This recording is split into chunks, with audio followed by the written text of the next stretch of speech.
أعوذ بالله من الشيطان الرجيم بسم الله الرحمن الرحيم الحمد لله رب العالمين والعاقبة للمتقين والصلاة والسلام على رسولنا سيد المرسلين وإمام المتقين وقائد المجاهدين وعلى آله وأصحابه عليهم أجمعين ومن تبعهم بإحسان إلى يوم الدين أما بعد السلام عليكم ورحمة الله وبركاته. Hürmetlik aziz o'quvchilar, Alloh subhanahu va taoloning fazli rahmati bilan tunugungi darsimizda da'vatchi bilan fatvo berguchining islomdagi talab qilinadigan talablardan birisi da'vatchi xush xabar berishni, muslim da'vat qiluvchi kishilarga, musulmonlarga xush xabar berishni asas qilishi,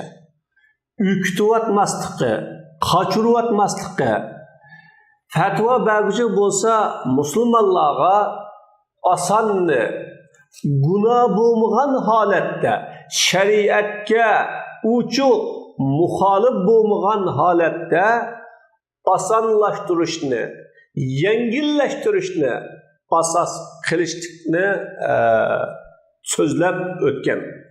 Bu haqda Allah subhanahu va taoloning kitobi Qur'oni Karimdagi oyatlar, Rasululloh sallallohu alayhi va sallamning sunnatlari va amaliy hayotidagi ish harakatlari bilan cho'qim umumiy musulmonlarga osonlik yaratish, umumiy musulmonlarning yo'lini keng-kengri qilish, musulmonlarga ahkam fatvoda yengil, qulay fatvolarni berish.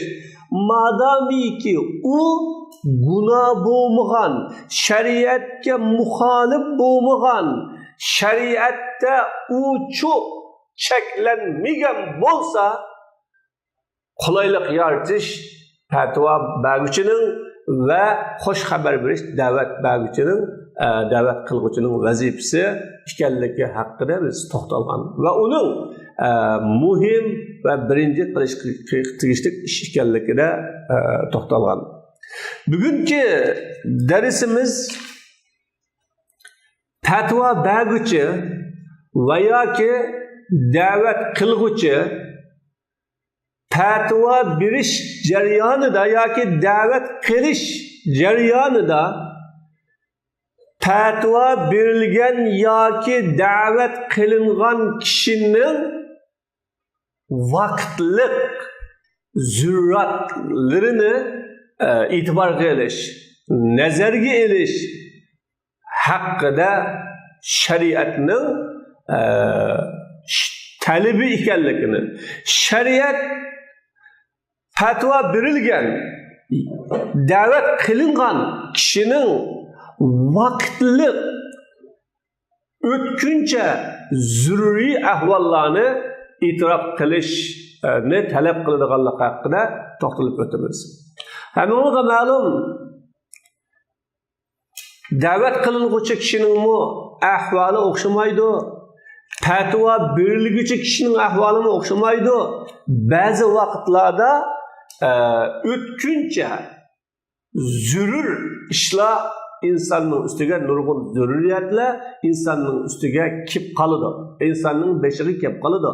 Yoki da'vat qilinuvchi favqulodda bir zurrat ahvolida bo'lib qolgan holda bo'ladi. Masalan, o başka urullarda hizmet kılıvatkan, yoki başka kişilerin qo'lida ishlayotgan, yoki ma'lum ishlar bilan shug'ullanayotgan bir ahvol bo'ladi. Mana bunday ahvollarda cho'qim da'vat qilguchi, fatvo berguchi shu o'tkinchi ahvolni e'tiborga olishi, uningga ahamiyat berishi, uni nazariga elib turib da'vat qilishi va fatvo berishi shariatda talab qilingan talablardan birisi. Al-i'tirofu bid-dururati tari'a. Vaqtliq zurratlarni e'tirof qilish. Ve minet teysiril metlubu huna. Bu yerde bizden talep kılıngan asallaştırıştın cümlesidir. Kişilerinin turmuşu da vaktlik payda bulunduğun zürratlarını itiraf kılış. Bu bizden talep kılıngan. Bu zürriyat şahsi zürriyat bolsun ya ki cemaat karakterlik, cemaatin üstündeki zürriyat bolsun, bu çokum davetçi bu zürriyatına itibar kılışı lazım. Şu zürriyatının asası da davet kılışı lazım. Umumi prensipni, umumi hükümni undaq zürriyat ahvalda qalgan kişiye tatbiqlaması lazım. Mesela Ammar ibn Yasir radhiyallahu anhu'nun vakasına kelsak, Ammar ibn Yasir radhiyallahu anhu Resulullah sallallahu aleyhi ve sellem'ni tillab saldı. Hatta sahabeler şundak bir kıyın kıstaqlarga duch keldi ki bu kıyın kıstaqlarning ig'irligidan ketayotgan kurt ve qo'ng'azni bu senin ilahingmi dese bu mening ilahim dedi. Allah subhanahu ve ta'ala'nı tillab saldı, ayıplab saldı. Bu normalde bo'lgan ahvolda nim bo'ladi? Bu degan murtadlik bo'ladigan hukm. Ammo islom mana shundoq bir majburlikdan iborat zurrat bo'lgan ahvolda illa man ukriha wa qalbuhu mutmainnun bil iman degan oyat bilan mecburlangan kişinin kalbide imaniga, itiqadiga, özünün şahadetiga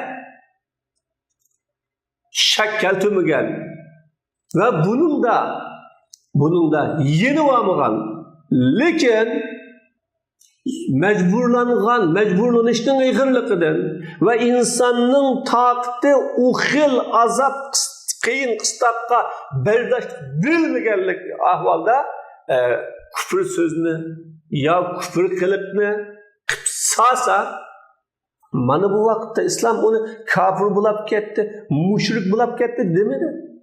Mana bundan zurriyat ahvollarni e'tibor qilish lozim. Mayli shaxsiy zurriyat bo'lsin, ya jamoat xarakterlik zurriyatlar bo'lsin insonlarning turmushida. Shariat bu zurriyatlarga onunğa özüge xas hükümlerini bekitdi. O zurriyat sebepli ihtiyari haletki yemek, içmek, kiyim keçek, toxtam, muamelelerden ibaret çeklengen işlerini ruhsat kılıverdi. Zurriyat halette ayrım bir hüküm var. Mesela yolda ketayotgan vaqtda özümüzning mashinasini yo'l saqchilari to'sab, qandaqdir bir bana bilan bizga jarimani qo'yish uchun, bizni bo'lan-talan qilish uchun elibapti. Elivasa biz bu yo'l saqchisiga mashinamizni qutqizish uchun jarimani to'laymiz.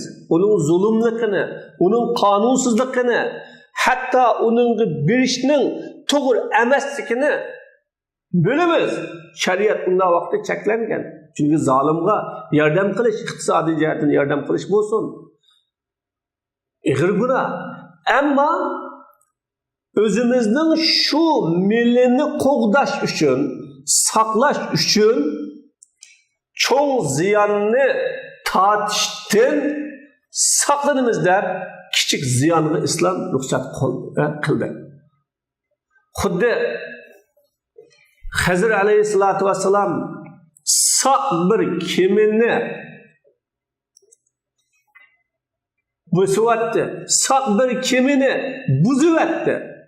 Sebebi şu kiminin saqlıqını biladigan bilse onu ele bo'ladigan qaroqchi, tajovuzchi bir kishining borligini biladi. Natijada uni buzib o'tdi. Uni buzib o'tish, aslida saq narsani buzib o'tish shariatda cheklangan işte. Ammo uni saqlash zurriyati tug'ilganligi uchun buzdi, uni saqlash uchun. Kichik ziyonni qildi, cho'ng ziyondan saqlanish uchun. Mana shunda yemek içmek cheklangan ishlarni mubah qildi. Shuningdanmi ortiqroq shariat hojatni ba'zi vaqtlarda zurriyatning o'rniga tushirgan. İslamning insonlarning manfaatini qo'g'dash uchun, manfaatini saqlash uchun kelganligi va insonlarni ziyondan saqlash uchun kelganligi hammamizga ma'lum. İslam bu noktadan yani onun menfaatini qo'g'dash ve ziyondan saqlash uchun ba'zida kichik to'g'riliq ve kichish orqali saqlamasa saqlag'ili bo'lmaydigan nurg'un narsalar bor. Ama bunun tertibini İslam bekitib berdi. Birinci zürret. Zürret 5 xil bo'ladi. İslamda 3 narsani o'tirib qo'ydi. Birinci zürret. Zürriyet degan uningsiz hayot bo'lmaydigan narsalar. Bu bir din, can, mal, avlod, aql. Biz darsimizda oldin qismida o'tirib qo'ygan. Demak, dinni deb jonni qurbon qilishga, jondan ayrilishga bo'ladi. Avlodni deb özümüzni deb, yani can avloddan ayrilishga bo'ladi. Avlodni deb maldan ayrilishga, malni qurbon qilishga bo'ladi. Mana shundoq bir zurrat holatida shariat uni e'tiborga oldi. Hatto hojiyat uningsiz hayot bo'ladigan, ammo qiyin bo'ladigan bu narsalar hojiyat bo'ladi. Masalan, bir odamning mashinasi bo'lish bugungi kunda. Mashina bo'lmasa-mu turmush bo'laveradi, ammo qiyinchilik bilan bo'ladi. Jafo mushaqqat bilan bo'ladi. Islom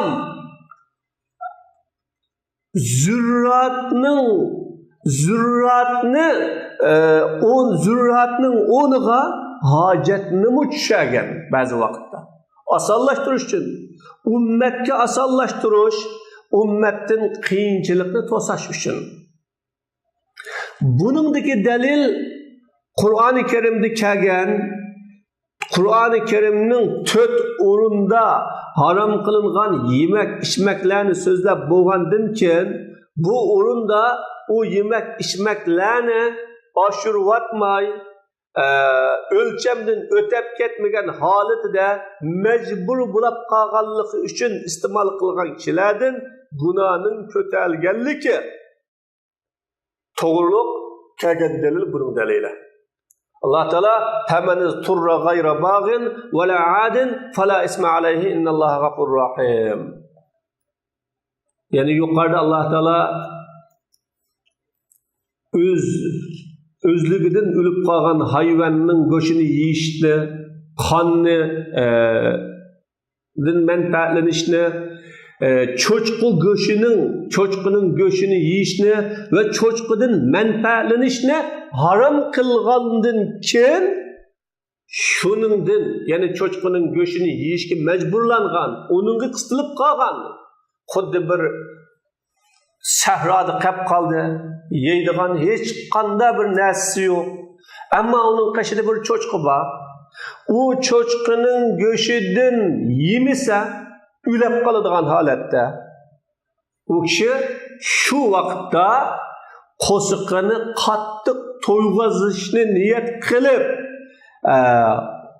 yemagan holatida va huzurlanishni niyat qilib huzurlanish maqsadida yemagan holatida uni yeyishga majbur bo'linib yesa, uning gunohi yo'q deb Alloh taolo ana ummat oson qilish uchun uningdan haromni yeydi, harom bilan shug'ullandi degan gunohni ko'taryapti. Haqiqatan Alloh subhanahu va taolo kechirim qilguvchi, rahim qilguvchi. Mana bu oyat zururatning o'ziga xos shariatda hukmi bo'lib, u hukm bilan, u zururat bilan ixtiyoriy holatda cheklangan narsalarning mubah bo'ladiganligi bu yerdan chiqdi. Hadis sharifda erlarga yipak kiyimni kiyishni harom qilgandan keyin Abdurrahman ibn Avf, Zubayr ibn Avvam Payg'ambar alayhissalatu vassalamga o'zidagi qichqoqlikni shikoyat qilib borgan chog'ida Rasululloh sallallohu alayhi vasallam ikkoylarga yipakni kiyishga ruxsat qildi. Bu ehtiyojni, bu hojatni mo'ljallaganlik uchun va e'tiborga olganlik uchun. Bu ikkisi qishqoq ba, odatdagi kiyimni kiysa qanaydi yoki mushaqqatga duch keladi buning egasi. Ammo ipak degan yumshoq, siliq, qishqoqqa ziyon yetkazmaydi va uni qanatmaydi, egasiga qattiq jafo bo'lmaydi. Mana bu qiyinchilikni Rasululloh ko'z oldiga keltirib, e'tiborga elib, harom bo'lgan kiyimni hojat jihtidan kiysang bo'ladi, halol dedi. Mana Abu Bakr radhiyallohu anhu Payg'ambar alayhisolatu vasallam o'zininki izorini, ya'ni ishtinini mushqdan oshirib kelgan odam davzaqda dedi. Abu Bakr radhiyallohu anhu qo'rqib ketdi. Chunki Abu Bakr radhiyallohu anhu ishni mushqdan eshib ketdi. Rasululloh sallallohu alayhi vasallam ya Rasululloh mening ishtinim tumaydi, ya'ni pastlab ketadi deganda Payg'ambar alayhisalom sen kibr qiladiganlardan emas dedi.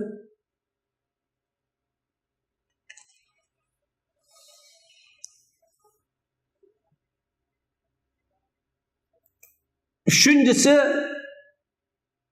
şeriat osonlashtirishni talab qilib, yengillashni talab qilib,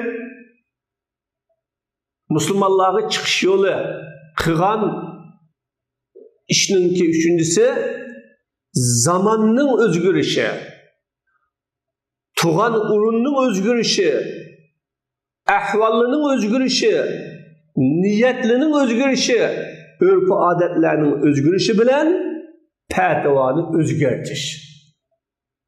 Bu mu Müslümanların kolaylıkla yarışın boğan? Şunu şeriatta yetegayyerul fetva bitegayyuriz zamani vel mekan vel ahvali vel niyat vel avaid deyilgen. Bu bir kaide. İnkar kılgılı olmaydıgan kaide. Bu digerlik İslam'ın hükümleri, adamlarının tuğan urnu, ahvali, niyeti, örf adeti, vaktıga erişip kişilerin turmuşu bilen maslişip mağamdı. Bu dinin özünün ölçümü yok mu? Özününki liniyası, özgermeydiğen liniyası yok mu? Bu dinin özgermez prensip kaideleri yok mu? Bu din, hani şunda kişilerinin turmuşu, ahvalını maslaşıp bağamdı. Onda bu ançakta bu dinni nerede yitilgili buluduğun, bu dinni nemege maslaştırsa maslaştırgili buluduğun, dinden faydalanıp durup, dinni özünün faydalanış kuralı ve faydalanış materyali kılsan buluduğun okşaydı. Dep kamaskımız lazım. Çünkü şeriatının nes bilen sabit boğan, prinsip karakterlik hükümler bu özgermeydi. Mesela namazın farzligi, ro'zaning farzligi, zakatning farzligi, hajning farzligi, zinaning haromligi, o'g'irlikning haromligi, qiymaning haromligi, jazoning haromligi, haroqning haromligi, rost so'zlashning, adl adolatning, ihsonning, hamkorlikning, rahimdil bo'lishning bu axloqlar bu o'zgarmaydi. Haromlikqa o'zgarmaydi. Bu nas bilan sabit bo'lgan. Qur'on hadis ustiga qurilgan hukm o'zgarmaydi. Şun la yetagayyarul ahkamu sabit bin nas bel yetagayyarul ahkamu bil ijtima. Nas bilan sabit bo'lgan hukmlar o'zgarmaydi, balki ijtihod bilan sabit bo'lgan hukmlar o'zgaradi. Unda bo'lganda o'zgaradigan hukm bilan fatvoning o'rtasida farq bor. Hukm degan Allah subhanahu va taolaning mükellef bendilerinin kılıkığı alakadar boğan hükmü.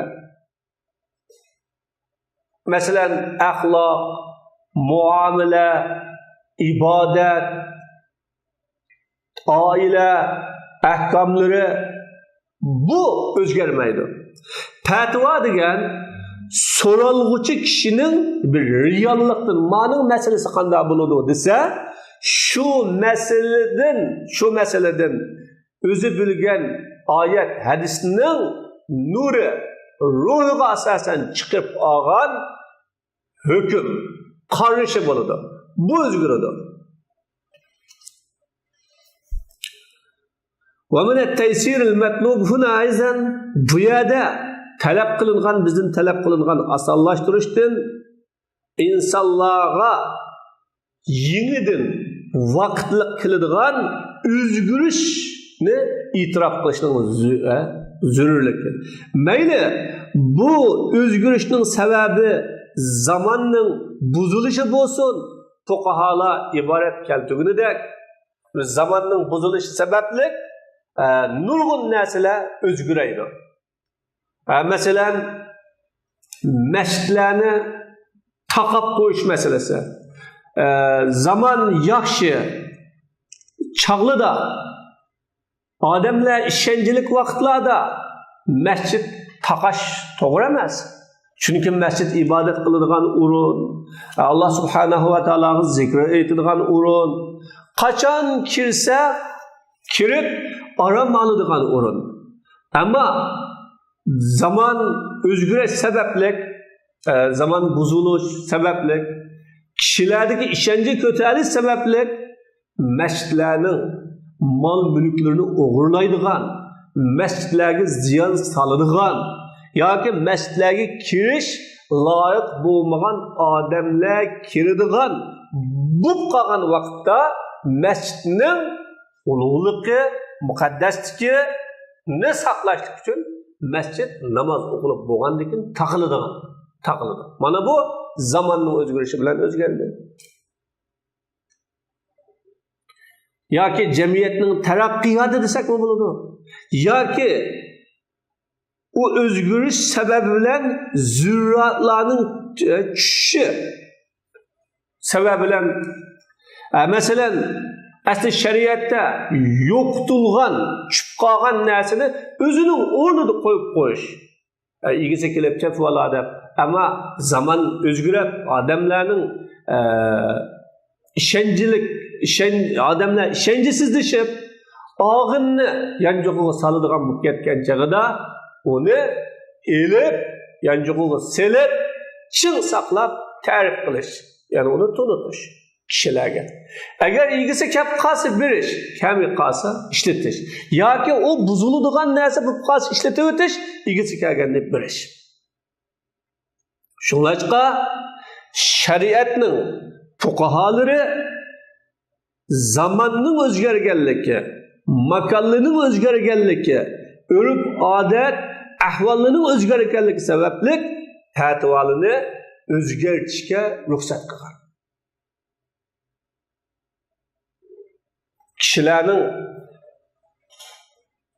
Kishilarning ahvoliga qarab, yashayotgan o'rin sharoitiga qarab, urf odatlarga qarab fatvoni o'zgartirishga ruxsat qilgan. Xuddi bir zamonlarda yurib turib suv ichish yoki yo'lda minib ketib turib tamoq yeyish bu yaxshi, isil, fazilatli odamlarning qiladigan ishi bo'lmasligi va kishilar o sababli ayblanishi mumkin. Ammo qiladigan ishlarning ko'pligi, vaqtning qisqaligi, jamiyat taraqqiyotining tezligi bilan odamlarning ehtiyoji yurib turib yeyish yoki yurib turib, ya'ni minib ketib berib yeyish, ichishga majbur qilsa, o vaqtda osonlashtirish uchun o durust bo'lishi mumkin. Mana bu fuqarolar buningda sahobalarning ish izlari bizlarni payg'ambar alayhissalatu vassalam ularning sunnati bilan yo'l tepish va o sunnatni ig'iz tishimiz bilan tishlashga buyurgan xulafa-ur rashidlarning amali bilan dalil talab qilgan holatida ruxsat qildi. Balki uningga payg'ambar alayhissalatu vassalamning sunnati dalolat qilgan, uningdan burun Qur'oni Karim dalolat qilgan. Xuddi biz shuni avamilus si'a val muruna fi shariatil islom shariatidagi elastiklik va kenglikning omillari degan risolamizda bayon qilganimizdek. Bu ahvollar bizlarga bu davrda o'tib ketgan zamonlarda, o'tib ketgan davrlarda tutilgan fikr, qarashlar, deyilgan so'zlarda qaytadan nazar solishimizni talab qiladi. Balkim bu so'zlar, bu fikrlar shu zamon, shu vaziyatga uyg'undir. Lekin o bu davrga uyg'un emas. Chunki bu davrda ilgarikilarning ko'ngliga kip boqmagan zo'r yangiliklar bor. Masalan, mashina ustida turib namoz o'qish masalasi, oriflarda namoz o'qish masalasi va musofirning yo'lda mashinada ketayotgan chog'ida namozni jug'lash masalasi, qasr qilish masalasi, mana bu nurg'un masalalarga bugun qaytadan nazar solishimiz lozim. Rasululloh sallallohu alayhi vasallamning zamonasida va uningdan keyin sadaqatul fitrga kelsak, buğday, ya'ni yoki opa yoki xurma degan. Mana bugungi kunda opani qaraydigan bo'lsak, va hozirgi vaqtimizda orpa topqilib bo'lmaydigan darajada yo'q deyarli. Ba'zan rayonlarda quruq uzum ishlatishi mumkin. Ba'zan rayonlarda orpaga asoslanishi mumkin. Ba'zan rayonlarda guruchga asoslanishi mumkin. Yine bugungi kunda shuning qimmatini hisoblab, iqtisodiy qimmat berish bu afzal bo'lishi mumkin.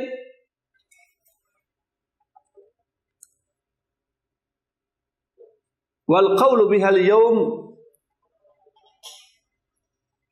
ilgirki zamonlarda deyilgan so'z, fikrlarni bugun deyish islomning yuzini to'kib, islom ummatining keyniga chekindiradi va islom da'vatining yuzini satlashtirib qo'ydi. Mana buning jumlasidan dunyoni Dar islom, Dar harb deb bo'lish va asli Müslümanlarning boshqasi bilan bo'lgan aloqasida u urush qilish va jihad ummatga farz kifoya deb hisoblash va bundan boshqa so'zlarga kelak. Masalan, Hijriyaning 100-yildan keyin vatanni Darul Harb, Darul Islam deb bo'lgan. Chunki u vaqtda islom kengaydi, musulmonlar nurg'un zamonlarni fath qildi.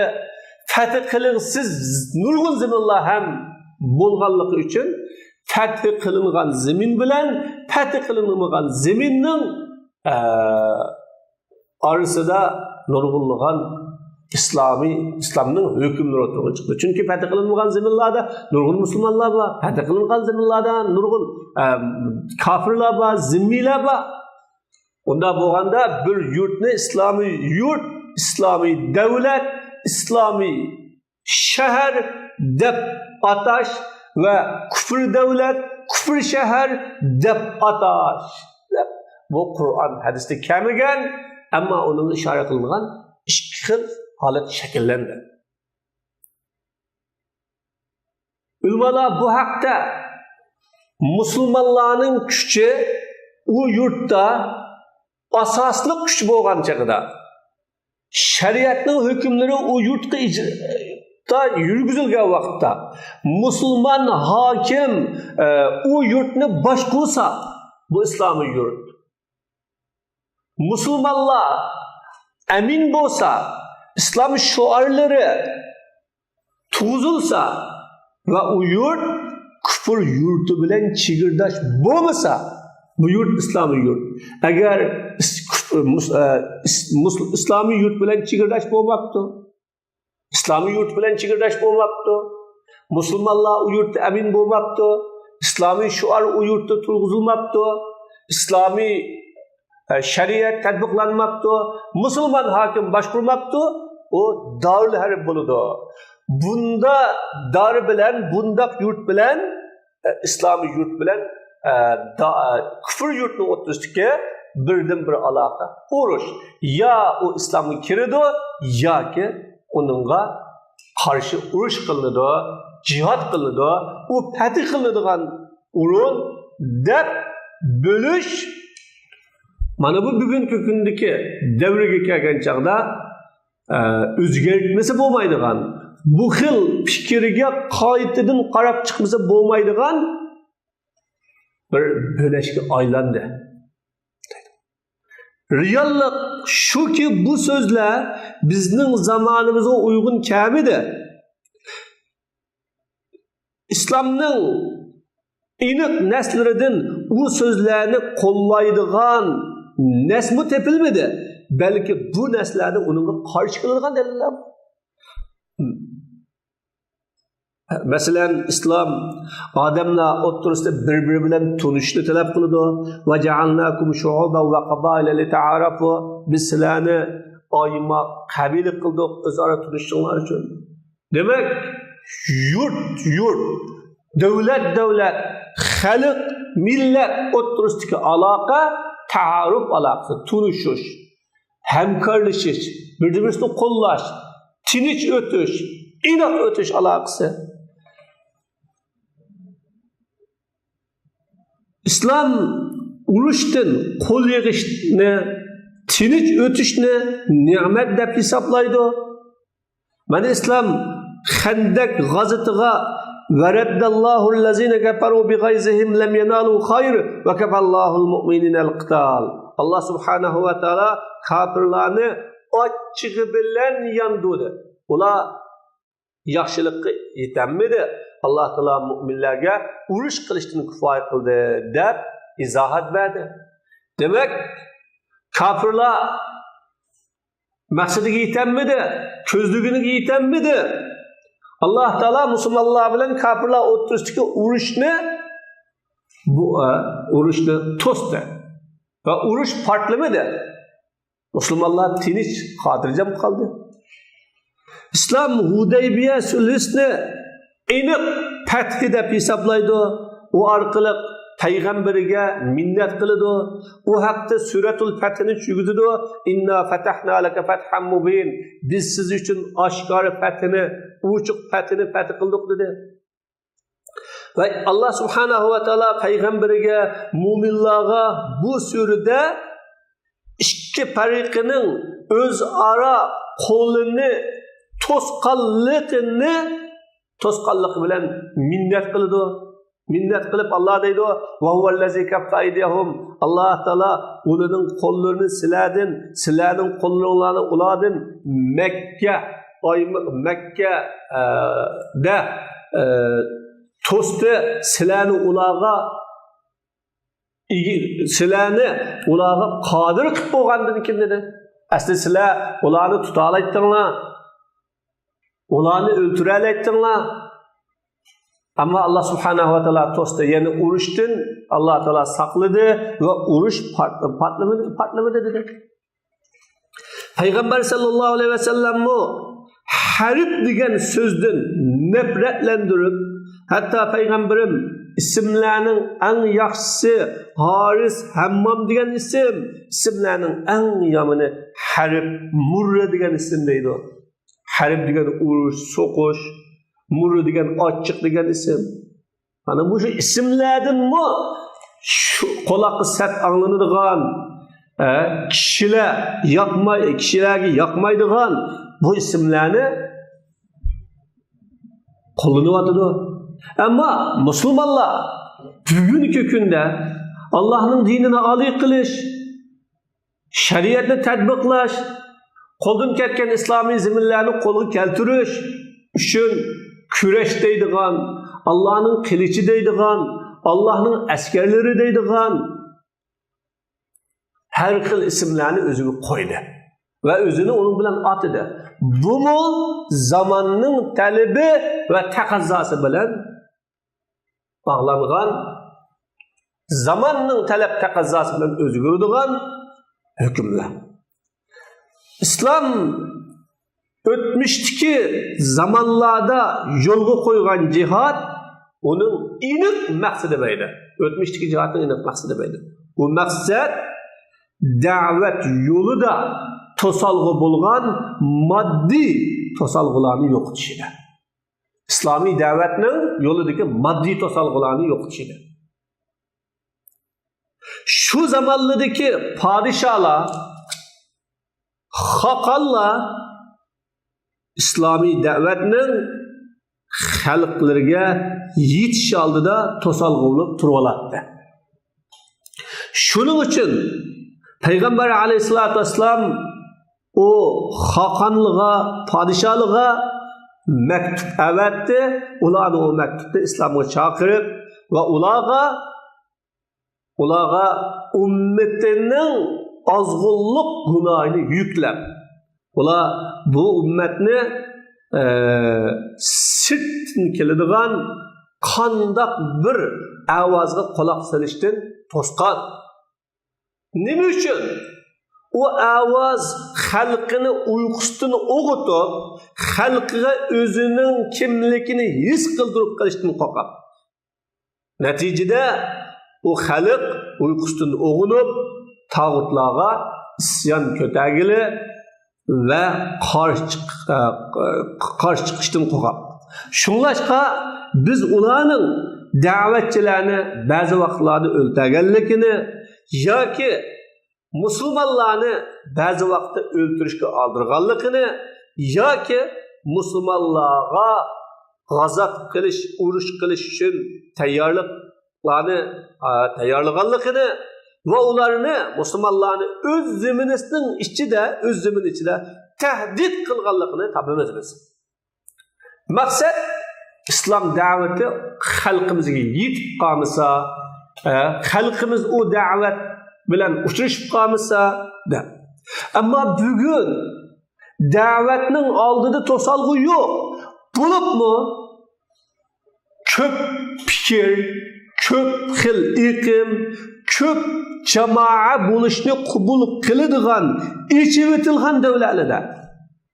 Masalan, g'arb davlatlarida so'zlash erkinchiligi, ifodalash erkinchiligi, fikr erkinchiligi deydigan bu xil nimalar bor, fikrlar bor va bu xil qimmat qarashlar bor. Hatto har qanday bir fikr egisi o'zining fikriga asosan partiya qurish, tashkilot qurish, jamoat tashkillash bu huquqi deydi. Musulmonlar bu da'vatini o'qiladigan so'zlar bilan, ya'ni gazitlar bilan, sin buyumlari bilan, kino, televizorlar bilan yetkazalaydi ve tarqatiladigan radyolar bilan qodir bo'lalaydi. Bütün dunyoga har xil tilda yetkazishga va ular o'z har bir millatga shu millatning tili bilan gap qilishga qodir bo'lalaydi, ularga bayon qilish uchun. Lekin musulmonlar reallikda, amaliyotda yetersizlik qilyotdi. Ular Alloh subhanahu va taoloning oldida dunyodagi millatlarning islomni bilmaganligidan mas'ul. Bugun internetlar orqali, har xil kanallar orqali, radiolar orqali, televizorlar orqali, gazetlar orqali va tarqatiladigan e'lon tashviqotlar orqali, filmlar orqali dunyoga islomni taqtalaydi. Unda bo'lganda bugun musulmonlar da'vatiga dasmi sasa va da'vatni kuchaysa va da'vatga haqiqiy ahamiyat bersa, dunyoning hamma yerlariga to'solg'usiz da'vat qilish imkoniyati bor. Lekin bugungi kunda unda emas. Bugun shu g'arib hammasi islomning tashviqotlaridan, islomning nurlaridan, islomning da'vatlarining o'z xalqlariga yetib qilishni qo'rqyapti. Natijada bugun hammamiz ko'rib turyapmiz.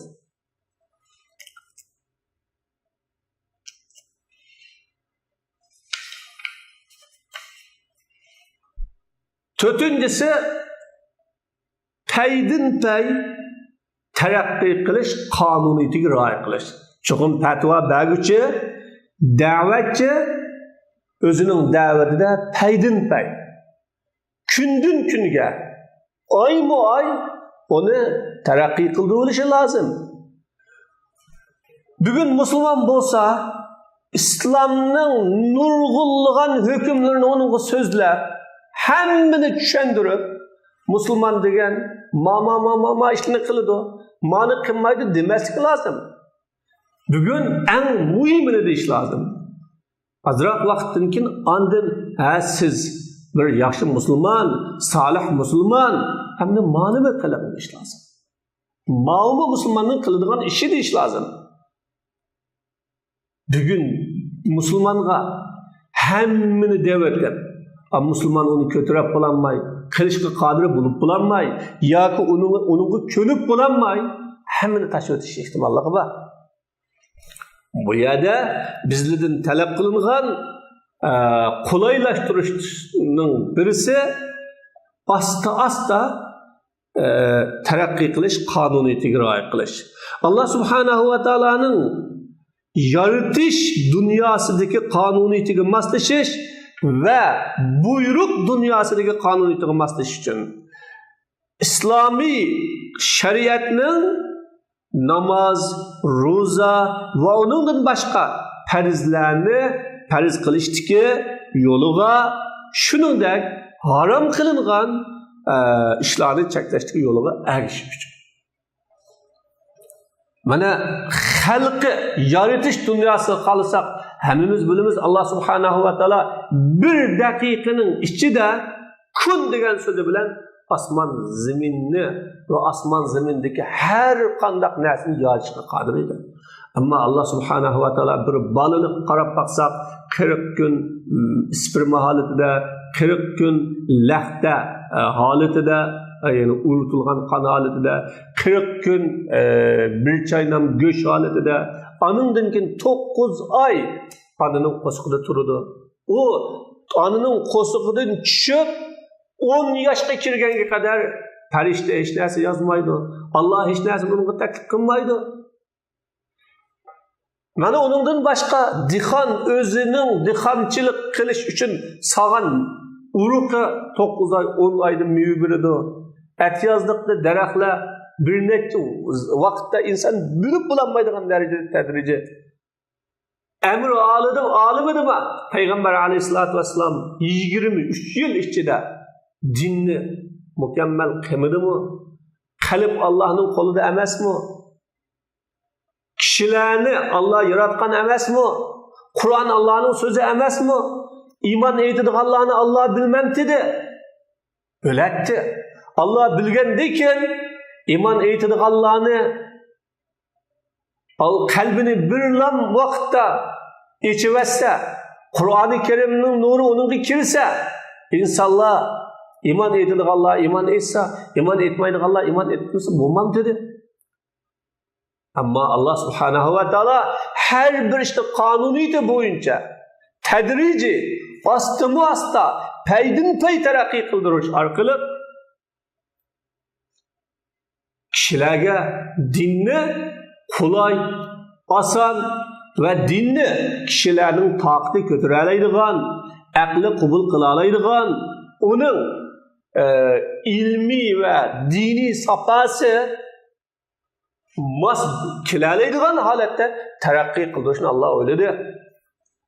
Belki bunundaki en yakşı tunuşluk bir misal Harap'nın İslami kanun tarihide hemmege tunulgan baskuş bilen aram kılışı onu her bir kişi biludi. Belki İslam'ın tedrici kanuniyetiga köngül bölüşü bu İslam'ni bütün dünyada İslam dünyaya kelgen çağıda bütün dünyada umumlaşıp ketken tüzüm kulluk tüzümünü saklap kalganlığı o tedric kanuniyetiga köngül bilgenligi belki İslam kelgen çağda kulluk tüzüm yani kulluk kanunu bütün dünyaya umumlaşıp ketkenken neticede İslam özünün devletide ve özünün tesiri astındaki rayonlarda kulluk tüzümünü emelden kaldıysa bir yerde uruş vukup kalsa Müslüman başkalarının koluga esirge düşüdügan, kol buludugan ama başkalar İslam'ın koluga ötken ama örbüp gididigan işler buludu. Onu emelden kaldırış ictimai, iktisadi turmuşta tevreşke ele barıdı. Şunlaşka hikmet o kulluk tüzümünü kollaydıganlarını tarlaştırışta boldu. Belki onu bütünle yıkışta boldu.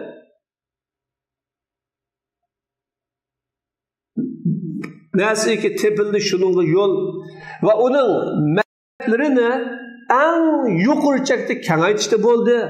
Şunun için bu kullukni asta tedrici yol bilen emelden kaldırışın oldu bunu. Mana bu asta terakki kılışkı köngül bölüştiki ilahi kanuniyet insanlarını başkuruşta İslam'ni bugünkü kündeki turmuşta İslam tüzümünü tadbiqlash irade kılıngan çağda insanlarını başkuruşta kollanışkı tegişlik bolgan kanuniyet bu ilahi kanuniyet. Nimişka İslami hayatka kişilerin safası, kanuni, ictimai küreş zamanıdan kin İslami turmuşka.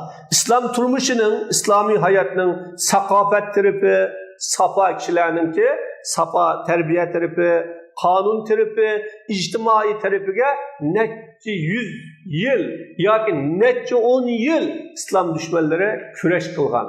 G'azab, ya'ni uningga urush qilgan. İstitaksiz urush.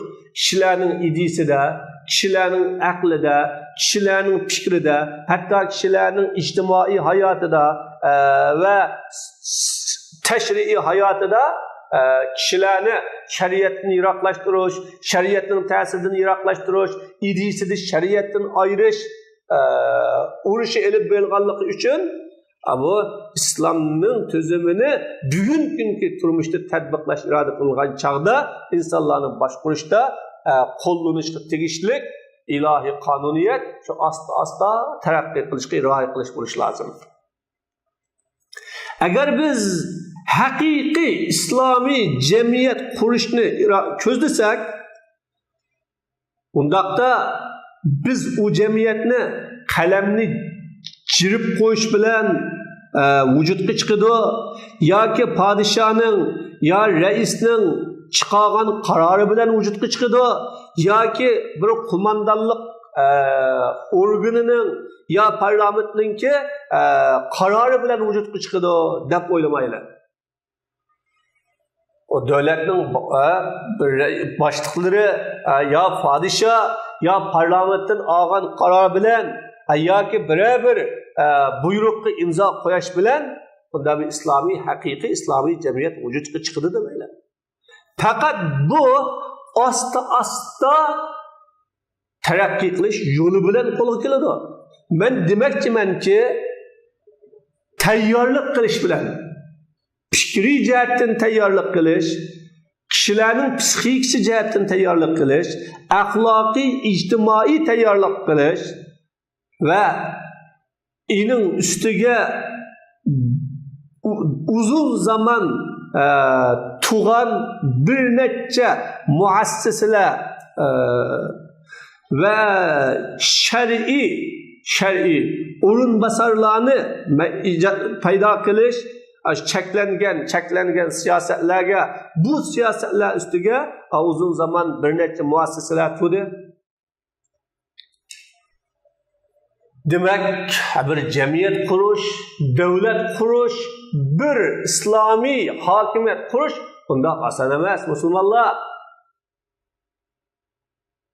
100 yıl mabeynida Müslümanların ictimai hayatı, siyasi hayatı, iktisadi hayatı, kanuni hayatı, hatta Müslümanların ilim, marifat alıdığan medeniyet merkezleri bo'lgan maktab, madrasa, universitetleri, hatta Müslümanlar namaz okuyduğun mescitler, o Müslümanlar iktidar kılıdığan imamlar, hemmisi g'azvul fikri ideya urushining ta'siriga uchragan bunda bir zamanda biroqlam bir davlat qurish, bir jamiyat qurish unda oson emas. Biz bu yerda tadrijiy degan gap bilan kechiktirish, ijro qilishni, keyingi tortishni ham maqsad qilmadik. Va asta qilli degan so'zni Allah subhanahu va taoloning hukmini tug'ish, shariatini tatbiqlashga ne talab qiladigan, xalqning talab qiladigan idisini o'ltirishning sababi qilishni xohlamaymiz.